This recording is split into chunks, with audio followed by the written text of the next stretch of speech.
Juni 23 mwaka 2016, Rais wa Jamhuri ya Muungano wa Tanzania Dr. John Pombe Magufuli amepokea taarifa ya uchaguzi mkuu uliofanyika tarehe 25 mwezi wa 10 mwaka 2015 kutoka Tume ya Taifa ya Uchaguzi, ikiwa ni utaratibu uliowekwa na tume hiyo kuhitimisha shughuli za uchaguzi mkuu. Taarifa hiyo imekabidhiwa katika ukumbi wa mikutano wa Ikulu jijini Dar es Salaam na kuhudhuriwa na viongozi mbalimbali wakiwemo Makamu wa Rais Mheshimiwa Samia Suluhu Hassan, Rais wa Zanzibar na Mwenyekiti wa Baraza la Mapinduzi Dr. Ali Mohamed Shein, Makamu wa Pili wa Rais wa Zanzibar Balozi Saif Al-Idi, Jaji Mkuu wa Zanzibar Mheshimiwa Omar Makungu, Spika wa Baraza la Wawakilishi Zanzibar Mheshimiwa Zubair Al-Maulid, Rais mstaafu wa awamu ya pili Mheshimiwa Ali Hassan Mwinyi na Rais mstaafu wa awamu ya 4 Dr. Jakaya Mrisho Kikwete. Wengine ni mawaziri wakuu wa staff Dr. Salim Ahmed Salim na Judge Joseph Sinde Warioba, mwenyekiti wa Tume ya Uchaguzi Zanzibar Mheshimiwa Jecha Salum Jecha, mawaziri, mabalozi wa nchi mbalimbali, wakuu wa mashirika ya kimataifa, wakuu wa vyombo vya ulinzi na usalama, makamishna wa Tume ya Uchaguzi, msajili wa vyama vya siasa, viongozi wa dini na viongozi wa vyama mbalimbali vya siasa.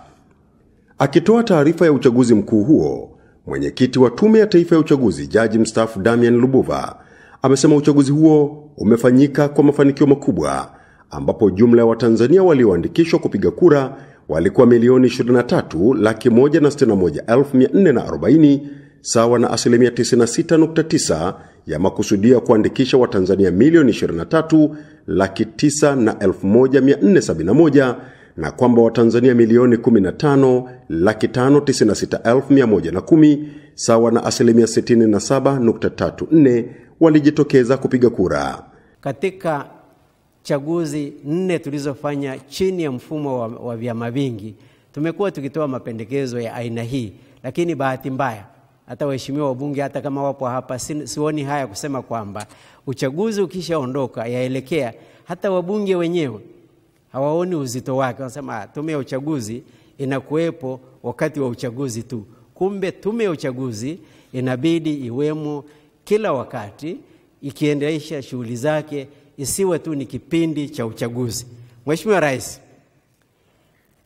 licha ya changamoto hizo, uchaguzi mkuu wa mwaka 2015 kama wengi tunavyofahamu na kukubali, ulimalizika kwa amani, kwa ufanisi mkubwa, kwa utulivu mkubwa. Hiyo wengi wanakubaliana kwamba uchaguzi ulikuwa huru, wa haki na wa wazi na wa amani. Ni jambo ambalo hata watazamaji kutoka nje wengi katika taarifa zao, karibu wote, walikubaliana kwamba uchaguzi ulikuwa huru, wa haki na wa amani. Ni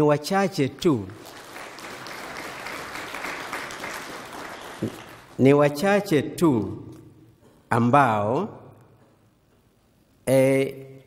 katika taarifa zao waliingiza baadhi ya mambo ambayo kwa kweli hayahusiki na mchakato wa uchaguzi.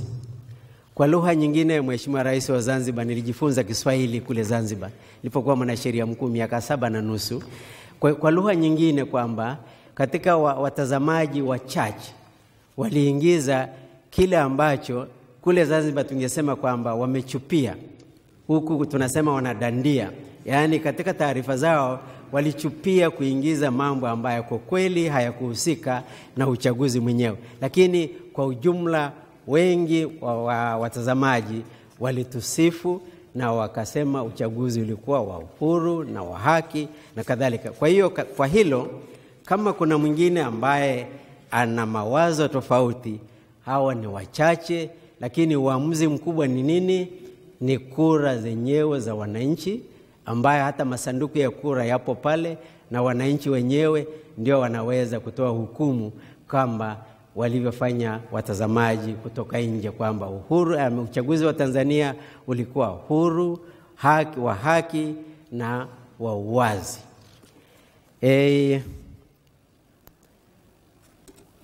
Mheshimiwa Rais, ufanisi wa uchaguzi mkuu wa 2015 Tanzania ulichangiwa na wadau mbalimbali wakiwemo vyama vya siasa, wagombea wenyewe, asasi zisizo za kiserikali, washirika wa maendeleo kama vile UNDP na EU, serikali ya Jamhuri ya Muungano wa Tanzania ikiongozwa wakati ule na sasa Rais mstaafu Dr. Jakaya Mrisho Kikwete, serikali ya Mapinduzi, Zanzibar ikiongozwa na Dr. Mohamed Shein, wakurugenzi wa halmashauri zote nchini na makatibu tawala wa mikoa yote, viongozi wa dini, jeshi la polisi, jeshi la ulinzi JWTZ na vyombo vinginevyo vya usalama na wananchi kwa ujumla. Nafurahi kuona kwamba kati yetu tuna viongozi wa viongozi wa majeshi hapa. Tena Mheshimiwa Rais, nisemee, kuna wengine wakiona viongozi wa majeshi kipindi cha uchaguzi wanaanza kuweweseka. Hawa kazi yao ni kuona kwamba uchaguzi unafanyika kwa amani na kwa utulivu. Usipofanya fujo wala hawana shida nao. Kwa hivi tunawashukuru sana jinsi tulivyopata.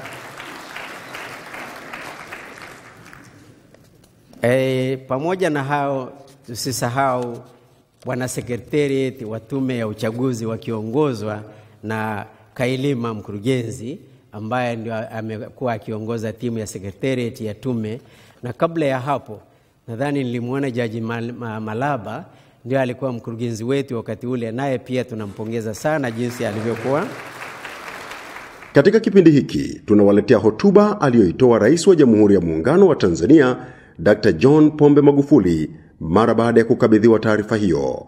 Awali ya yote akawapongeza Tume ya Taifa ya Uchaguzi, vyombo vya ulinzi na usalama na wadau wote waliofanikisha kufanyika kwa uchaguzi huo katika hali ya amani na utulivu.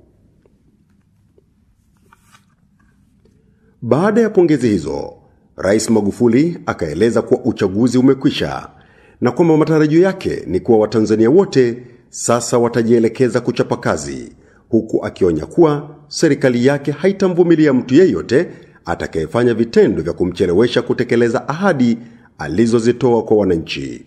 Sasa uchaguzi umekwisha. Ni kweli katika uchaguzi uliopita, kama nilivyo kawaida kwenye nchi za vyama vingi, watu mbalimbali kupitia vyama vyao walijitokeza kuwania nafasi mbalimbali za uongozi, na baadhi yetu kuibuka washindi.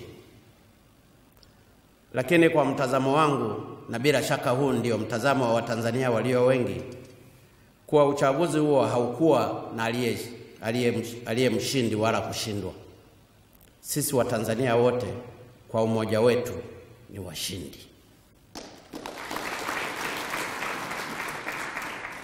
Na kwa sababu sisi Watanzania wote ni washindi, ni matumaini yangu Watanzania tunaowaongoza wanataka maendeleo, wanataka kuona kero zao mbalimbali zinaondolewa. Kwa sasa hivi, iwe kwa bahati nzuri au kwa bahati mbaya, serikali inayoongozwa ni ya Chama cha Mapinduzi. Yapo tuliyoyaahidi kuyatekeleza kwa wananchi katika kipindi cha miaka 5. Nisingependa kuona mtu yoyote ananichelewesha kuyatekeleza hayo niliyoyaahidi. Nisingependa kuona mtu yoyote ananichelewesha kutekeleza hayo niliyoyaahidi kuyatekeleza katika kipindi cha miaka 5. Niwaombe wanasiasa wenzangu wafanye siasa za ushindani kwa nguvu zote baada ya miaka 5, ili wananchi watuhoji tuliyoyaahidi tuliyatekeleza au hatukuyatekeleza. ushindani wa sasa hivi wa vyama vya siasa ambao natakiwa upigiwe nguvu zaidi ni kwa wale wawakilishi waliopewa mamlaka na wananchi. Kama ni kwa madiwani,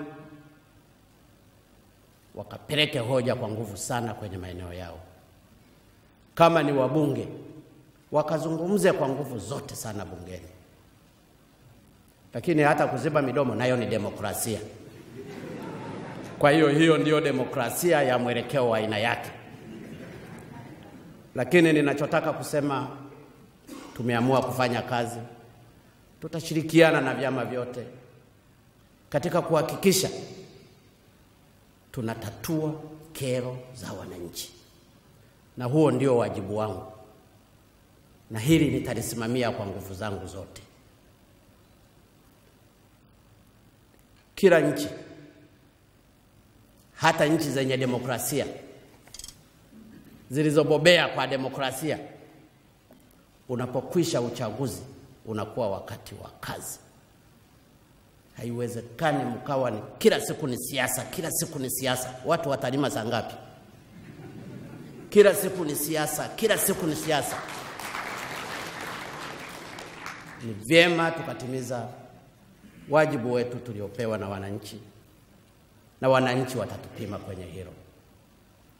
Lakini napenda nikuthibitishie Mheshimiwa Mwenyekiti, mimi niko pamoja na wanasiasa wenzangu.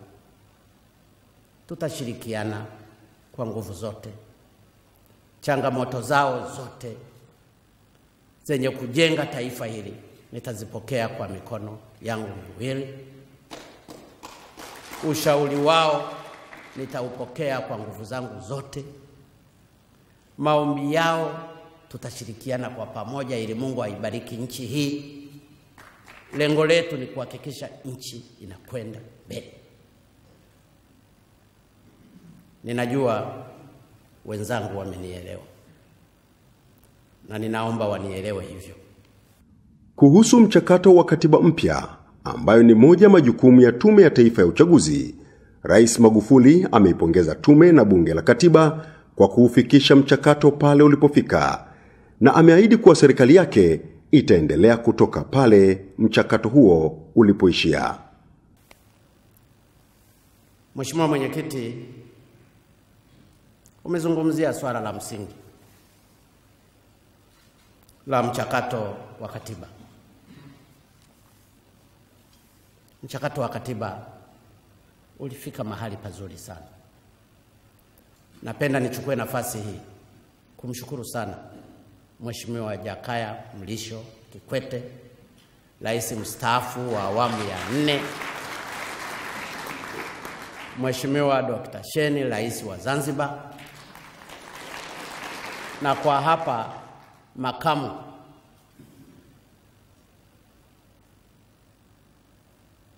nimuite makamu wa mchakato wa katiba Mama Samia, na mwenyekiti wake Mzee Sita, kwa jinsi walivyofanya kazi kubwa katika mchakato huu. Lakini pia nimshukuru sana Mheshimiwa Jaji Warioba pamoja na tume yake ilivyotoa mchango mkubwa na inavyoendelea kutoa mchango mkubwa. Kazi imefanyika kubwa. Tumefikia mahali pazuri sana. Nataka nikueleze Mheshimiwa Kikwete, umenirahisishia mimi kazi. Umeifikisha hapo ilipo, mimi nitaendelea hapo ulipofikia kusudi nipamalizie. Kwa hiyo Mheshimiwa Mwenyekiti wa tume, kwa haya ulioyazungumza kwamba kwa vile muda ilikuwa ni vigumu kuwabebesha Wanyamwezi mizigo miwili kwa wakati mmoja, na kwa hapa Mnyamwezi maana yake alikuwa ni Kikwete, na mimi nakubaliana na wewe, kweli ni Mnyamwezi. Haya mengine yatakapofikishwa serikalini tutayafanyia kazi.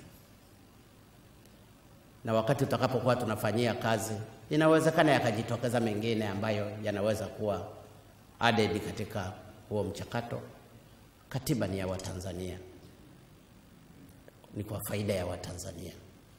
Lengo letu ni kuipeleka Tanzania mahali pazuri. Hiyo ndiyo ahadi yangu, Mheshimiwa Mwenyekiti na ndugu viongozi, kwamba kazi nzuri imefanyika sana, na ninawashangaa sana saa nyingine watu wanapozungumza mambo mengine ukiyafikiria ni ya ovyo.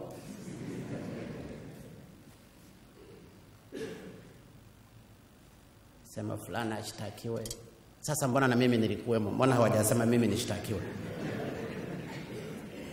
Lakini hizo ndizo changamoto za uongozi. Katika uongozi mabaya yote ni yako. Na mimi nimeyashuhudia. Nilivyoingia tu humu nikasema kama ndio hii kazi, nafikiri ni vizuri unakaa miaka 5 halafu unaondoka kabisa moja kwa moja. Uongozi ni msalaba, na ndio maana saa nyingine inahitaji nguvu ya Mwenyezi Mungu katika kufanya kazi kwa ajili ya kuwahudumia wananchi. Na ndio maana ndugu zangu, siku zote nimekuwa nikiwaomba mtuombee ili haya malengo mazuri kwa ajili ya taifa hili tuyafikishe kadiri ya matumaini ya Watanzania. Kwa tume kwa kusimamia vizuri uchaguzi mkuu wa mwaka jana, makamishina wako na wapongeza sana. Mmefanya kazi nzuri sana, na Mungu atawalipa kwa kazi mliofanya. Lakini nivipongeze sana vyama vya siasa. Tanzania tuna viongozi na wanachama wa vyama vya siasa mbalimbali wazuri sana. Wanatanguliza maslahi ya taifa lao kwanza. Kweli nasema kwa dhati. Nimezunguka katika nchi nzima wakati wa kampeni zaidi ya kilomita 46,231 kwa barabara. Tumepata ushirikiano mzuri kwa wanasiasa wa vyama vyote. Kuna mahali unafika kabisa unamkuta mtu ni chama fulani, anakuambia bwana, mimi ni chama fulani lakini kura yangu nayo wewe. Ule ni uzalendo wa pekee katika nchi hii. Ni tunu ya pekee ambayo tunatakiwa kuilinda. Lakini uthibitisho huo, Mheshimiwa Mwenyekiti, unaweza ukauona kwa viongozi wenye viti wa vyama mbalimbali waliofika hapa. Ni upendo wa pekee. Na hawa ndio wanasiasa waliokomaa.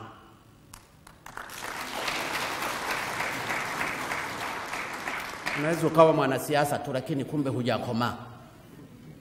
Lakini huku ndiko kukomaa.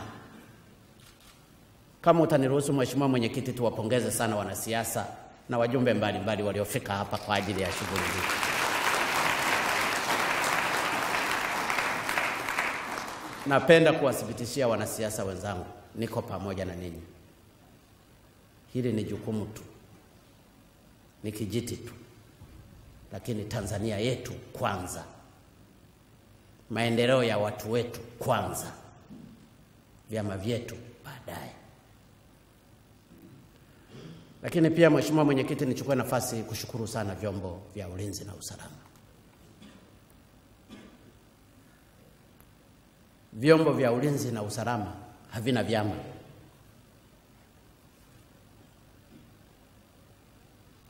Wao wako neutral. Wanafanya kazi kwa mujibu wa sheria zinazoongoza vyombo vyao. Wamesimamia amani ya nchi hii. Kwa vile viongozi wao wakuu wa vyombo vya usalama wako hao, kwa niaba ya serikali niruhusu Mheshimiwa Mwenyekiti niwapongeze sana.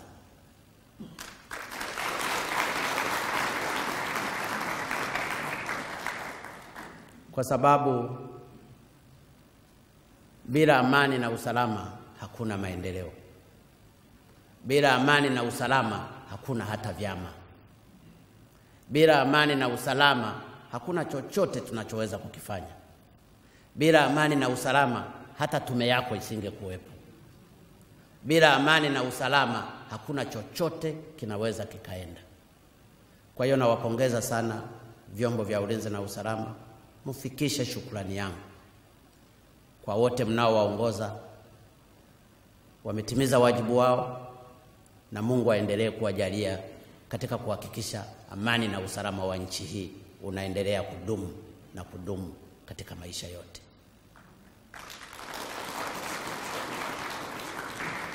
Kipekee kabisa napenda kuwashukuru viongozi wa serikali, na ninaposema viongozi wa serikali walionitangulia, nikianzia na Mheshimiwa Jakaya Mrisho Kikwete,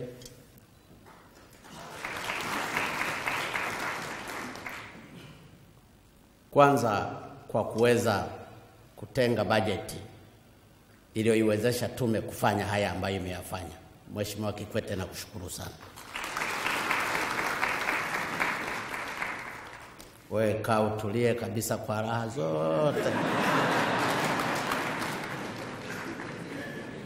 Wala usisikie kelele zingine hizi za ovyo ovyo. Wewe uko salama. Na hilo ndio jukumu langu la kufanya kama rais wa awamu ya 5. Kuhakikisha wastaafu wote wanakaa kwa salama na kwa raha.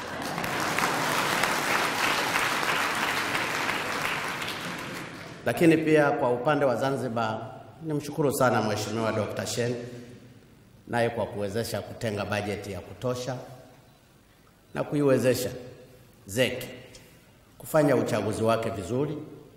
Na bahati nzuri wewe umepiga mara 2. Umefanya uchaguzi mara ya kwanza ukafanikiwa, ukafanya mara ya pili ukafanikiwa. Kwa hiyo umejiandaa vizuri sana. Hongera sana mheshimiwa.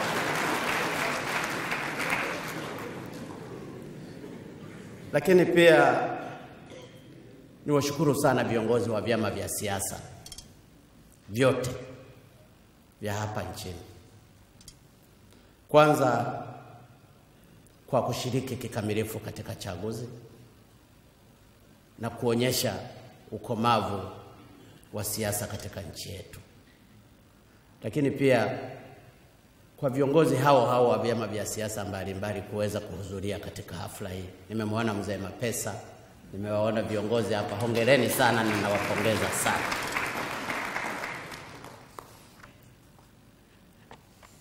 Mheshimiwa Mwenyekiti, ndugu wageni waalikwa na ndugu viongozi, uchaguzi ni tukio muhimu katika nchi.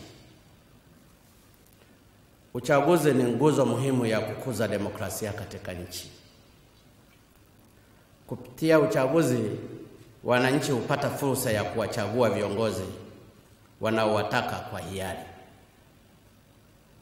Hata hivyo, uchaguzi usiposimamiwa vizuri unaweza kuwa chanzo cha mgogoro mkubwa na vurugu katika nchi.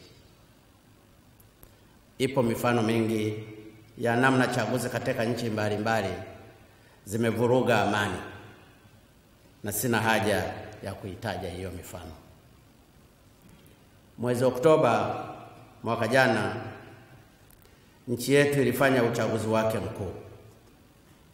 Naamini mtakubaliana nami kuwa uchaguzi mkuu wa mwaka jana ulikuwa ni wa kipekee sana. Nasema ulikuwa wa kipekee sana kwa sababu kwanza uchaguzi huu ulikuwa ni wa kwanza kufanyika kwa kutumia mfumo wa teknolojia ya kisasa ya biometric voters registration, yaani maarufu kama BVR. Hivyo Tume ya Uchaguzi ya Taifa ililazimika kuboresha daftari la kudumu la wapiga kura kwa kutumia mfumo wa BVR. Ili kufanya kazi hiyo, tume iliomba kupata vifaa vya mfumo wa BVR vipatavyo 15,000.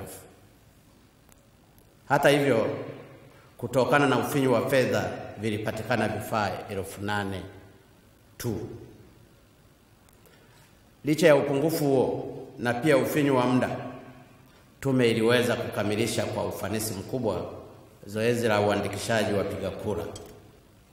Idadi ya wapiga kura walioandikishwa kwa takwimu nilizonazo ni milioni 23,161,440, sawa na 96.9% ya wapiga kura wote, ambao ilikuwa ni milioni 23,901,471 waliokadiriwa.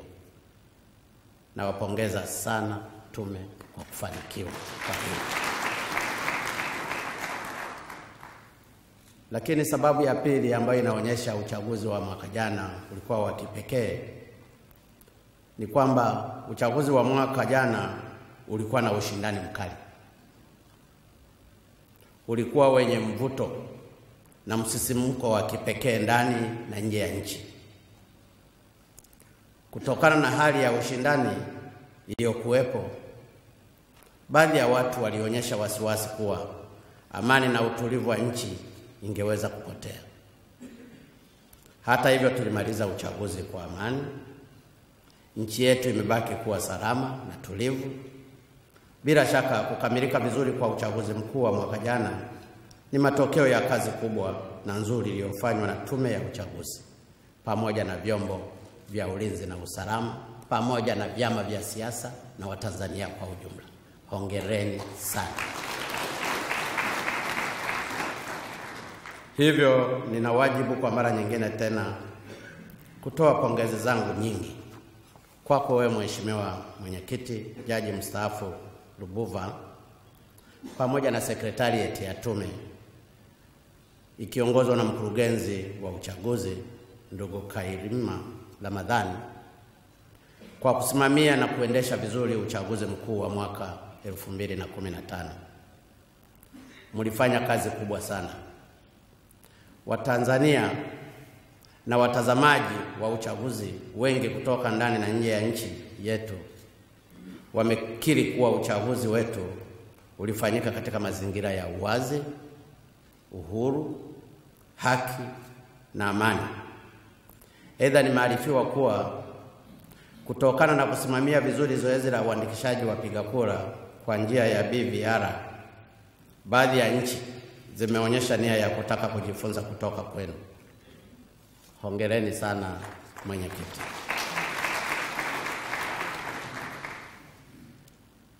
Lakini Mheshimiwa Mwenyekiti na ndugu viongozi, hakuna kizuri kisicho na kasoro. Hivyo basi, naamini zipo baadhi ya kasoro zilizojitokeza kwenye uchaguzi wa mwaka jana. Jambo hilo lisiwanyime raha. Ni swala la kawaida kabisa. Kama ambavyo wewe mwenyewe umetoka kusema hivi punde, hakuna nchi hapa duniani ambayo imewahi kufanya uchaguzi bila kutokea kwa kasoro yoyote. Kuna baadhi ya nchi hata waliamua kuhesabu kwa mikono. Hiyo nayo ni kasoro. Pamoja na ukweli huo, natambua wametokea wakosoaji. Wakosoaji hao ni wa aina mbili. Kundi la kwanza ni la wakosoaji ambao wametaja mapungufu ya msingi kwa lengo la kuboresha chaguzi zetu zijazo. Naomba tume mpokee mapungufu walioyataja na myafanyie kazi. Kundi la pili ni la wakosoaji ambao wao ni lazima wakosoe tu. Hawa hata mungefanyaje, lazima watawakosoa tu. Hawana jema. Mtunzi wa kitabu maarufu wa Marekani Ben Carson alipata kusema, na napenda kunukuu, "Even if you dance on water, Henta will accuse you of rising dust." Hata kama ungecheza kwenye maji, wenye husuda na wewe watasema unawatimulia vumbi. Mwisho wa kunukuu. Kwa wakosoaji wa namna hii, ili uchaguzi uonekane kuwa huru na haki, ni lazima chama tawala kishindwe. Kikishindwa, basi uchaguzi unakuwa sio huru. Samahani, kikishinda, maana yake uchaguzi unakuwa sio huru. Ninyi wenyewe mmejionea wakati wanalaumu ninyi kwa mapungufu yaliyojitokeza kule Zanzibar. Wanailaumu ZEC kwa kufuta uchaguzi ambao ulidhihirika kuwa una mapungufu. Lakini mimi sishangai, maana hii ndiyo imekuwa tabia yao. Wakosoaji wa namna hii na wafananisha na wale watu ambao wamekuwa wakizunguka kila siku sehemu mbalimbali ndani na nje ya nchi, wakilaumu serikali ya Jamhuri ya Muungano wa Tanzania kuwa inaingilia masuala ya ndani ya Zanzibar. Ndio watu hao wamekuwa wakijinasibu kuwa wanataka tume ya uchaguzi ya Zanzibar ZEC iwe huru. Lakini baada ya uchaguzi wa Zanzibar kufutwa na ZEC, watu hao wakanitaka mimi niingilie kati ili kutengua maamuzi ya ZEC. Wazungu wangesema ni contradiction. Lakini wakajisahulisha kuwa Zanzibar ina mamlaka yake na ZEC ni chombo huru ambacho maamuzi yake hayaingiliwi na mtu au chombo chochote. Hata wewe Mheshimiwa Mwenyekiti umezungumza hivyo. Mimi niliwaambia hapana, maana naheshimu katiba na sheria. Naheshimu mamlaka ya Zanzibar na uhuru wa ZEC. Lakini niliahidi kuwa nitahakikisha Zanzibar inaendelea kuwa na amani na utulivu. Na uhakika Mheshimiwa Mwenyekiti, hili lilithibitika la kwamba Zanzibar iliendelea kuwa ya amani. Kwa hiyo nilitimiza ahadi yangu na wajibu wangu. Uchaguzi wa marudio umefanyika huku amani na utulivu ukiendelea. Nitumie fursa hii kuwapongeza ZEC na wananchi wa Zanzibar kwa kufanya uchaguzi wa marudio kwa usalama na utulivu mkubwa. Na nitumie nafasi hii kwa kipekee nikupongeze sana Mheshimiwa Jecha kwa kuzisimamia hili vizuri sana hadi uchaguzi ukafanyika wa amani na salama. Mheshimiwa Mwenyekiti, waheshimiwa viongozi, uchaguzi sasa umekwisha. Lakini kwa kuzingatia kuwa tume ya uchaguzi ni taasisi ya kudumu, kazi zake zinaendelea kama kawaida. Mathalani, kwa mujibu wa kifungu cha 15(5) cha sheria ya tume ya uchaguzi sura ya 343, tume inapaswa kuboresha daftari la kudumu la wapiga kura mara 2 kati ya uchaguzi mmoja na mwingine. Lakini pia tume inao wajibu wa kuendelea kutoa elimu ya mpiga kura na pia kusimamia chaguzi ndogo ndogo zinazojitokeza. Kwa mantiki hiyo, niombe tume kuanza mapema maandalizi ya uchaguzi mkuu wa mwaka 2020. Natambua zipo changamoto zinazokabili tume katika kutekeleza majukumu yake hivi sasa. Mwenyekiti wa tume umezitaja baadhi ya changamoto hizo hivi punde, ikiwemo ufinyu wa bajeti, ukosefu wa watumishi, uhaba wa vitendea kazi, ukosefu wa ofisi na kadhalika. Changamoto nyingine zinahusu masuala ya kisheria. Napenda kuhakikishia kuwa serikali imepokea changamoto hizi na tutazifanyia kazi. Tutatilia maanani pendekezo la tume kuhusu kuanzisha mfuko wa uchaguzi. Mimi binafsi naliona pendekezo hili ni zuri sana. Mfuko huo ukianzishwa utatoa fursa kwa serikali na wadau wengine kuweza kuchangia kila mwaka na hivyo kupunguza tatizo la uhaba wa fedha kwa tume, hasa nyakati za uchaguzi mkuu. Lakini niseme tu, kati ya changamoto mlizozitaja, moja iligusa sana ni changamoto inayohusu tume kukosa jengo la ofisi. Mimi nilishuhudia ukubwa wa changamoto hii wakati tukichukua na kurudisha fomu za kuwania urais mwaka jana. Nakiri kwa dhati kabisa kuwa mahali ilipo ofisi ya tume hivi sasa sio muafaka. Baya zaidi ni kwamba ofisi hiyo iko kwenye jengo la kupanga, tena sio kwenye jengo moja, mmepanga kwenye majengo matatu. Hii si sawa hata kidogo. Kwanza pia ni gharama, kwa sababu hata kama umeme ukikatika lazima uwashe majenereta matatu. Lakini pia naambiwa mnalipa takribani shilingi bilioni 1.3 kwa mwaka kwa ajili ya kupanga. Lakini kubwa zaidi ni kwamba kutokana na unyeti wa shughuli zake, tume haipaswi kuwa kwenye jengo la kupanga. Hivyo napenda kusema kama nilivyoahidi wakati wa tume mliponikabidhi hundi ya kurejesha bakaya ya shilingi bilioni 12, hiyo fedha bilioni 12 tutawapa tume ya uchaguzi ili mzitumie kwa ajili ya kujenga jengo lenu.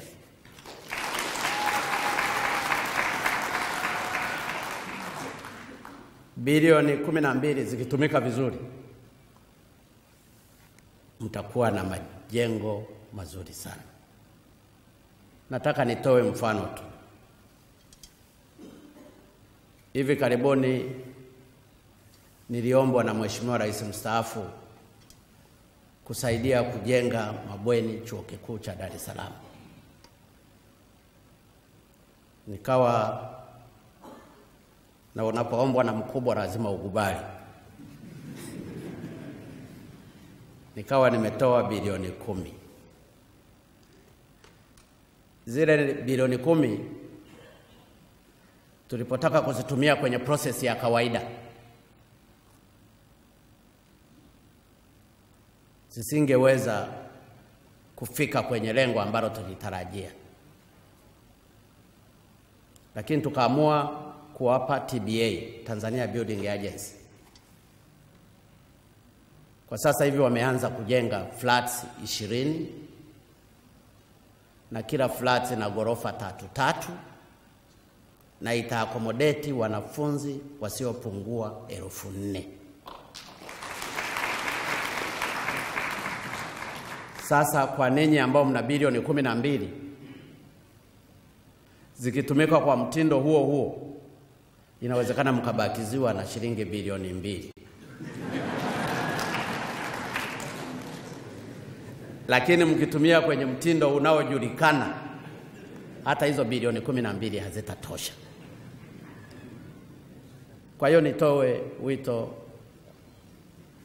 kwa Mheshimiwa Mwenyekiti na mkurugenzi, mkijipanga vizuri, hizo bilioni 12 zitajenga majengo mazuri sana. Na inawezekana mkajenga hata majengo hata ya rest house. Na mimi nimeshapendekeza, na inawezekana utanikubalia Mheshimiwa Mwenyekiti, ningependa majengo hayo yajengwe Dodoma,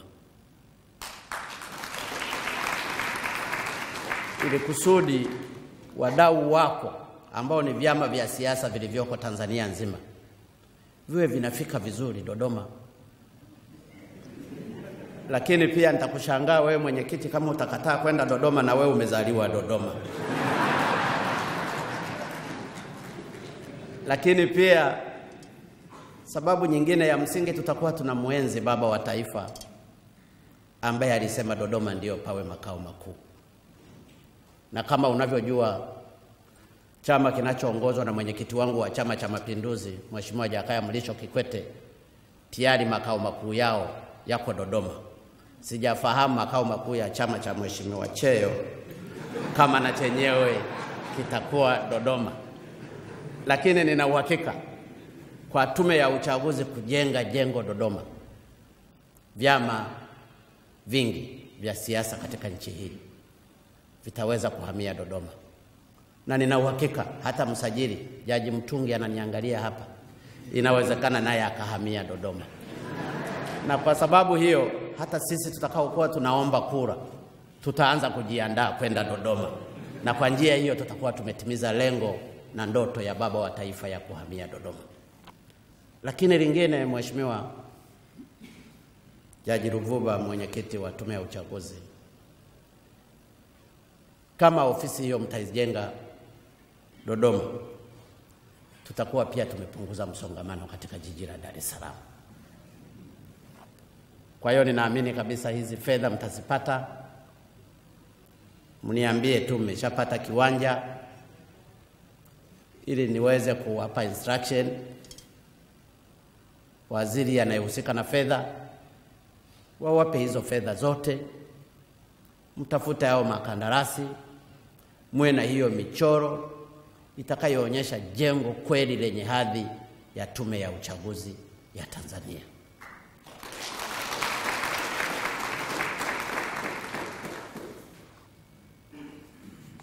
Mheshimiwa Mwenyekiti na ndugu viongozi, waheshimiwa mabalozi, mabibi na mabwana, tuko hapa kwa ajili ya kushuhudia makabidhiano ya taarifa ya uchaguzi mkuu wa mwaka 2015. Pia Mheshimiwa Mwenyekiti, napenda nivishukuru sana vyombo vya habari. Saa nyingine huwa tunawasahau sana, lakini hawa watu ni muhimu sana. Mtu ukiharibu kule watakuchapa, ukifanya vizuri hata wasipokuchapa basi watazungumza kwa njia yao, lakini wametimiza wajibu wao kwa kuielimisha jamii.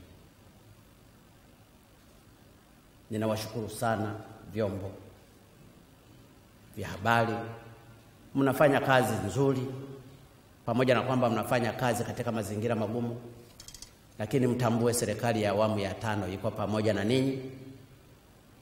Tutaangalia ni nini tutafanya katika kuhakikisha madai yenu ya siku nyingi ambayo yako pending, ikiwa ni pamoja na sheria inayowafaa zaidi, tunaishughulikia vizuri. Sasa kwa sababu hamuwezi mkasema basi mtamulika tu hizo TV zenu, maana yake zitakuwa zimekubali. Lakini pia ni washukuru wananchi na Watanzania wote kwa mshikamano wao na kutanguliza maslahi ya Tanzania mbele. Na ni washukuru development partners mbalimbali, mabalozi, NGOs, kwa jinsi walivyokuwa karibu na Tanzania na support yao nzuri kwa ajili ya maendeleo ya Tanzania. Wanaendelea kutusapoti na nataka kuwathibitishia niko pamoja na wao kwa ajili ya maendeleo ya Tanzania yetu. Kwa hiyo for all development partners, I really thank you very much for your support.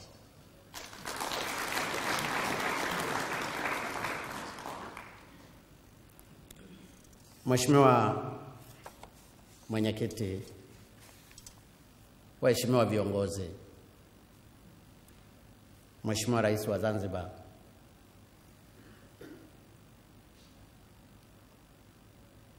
leo ilikuwa ni hafla fupi na mimi nimeona nizungumze mafupi. Kwa hiyo kwa mara nyingine, Mheshimiwa Mwenyekiti, nakushukuru sana. Ninawashukuru sana viongozi wote mliofika. Tuko pamoja kwa ajili ya kuijenga nchi yetu kwa maendeleo ya Tanzania. Na narudia kwa wastaafu, kuanzia mstaafu Mzee Mwinyi, Mzee Mkapa, Mzee Kikwete, mawaziri wakuu wote wastaafu wote katika maeneo yao.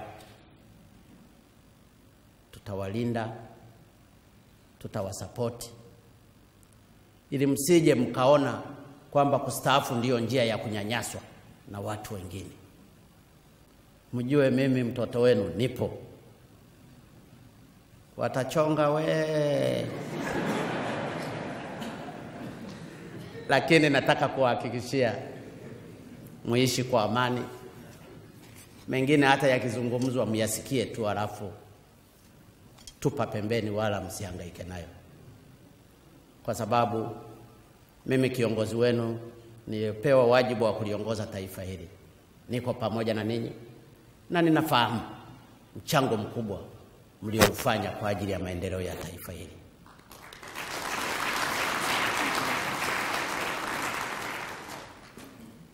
Baada ya kusema haya, Mheshimiwa Mwenyekiti, ndugu viongozi, ninawashukuru tena. Niwatakie kazi njema. Mungu ibariki Tume ya Taifa ya Uchaguzi. Mungu ibariki Tanzania. Ninawashukuru sana, asanteni sana.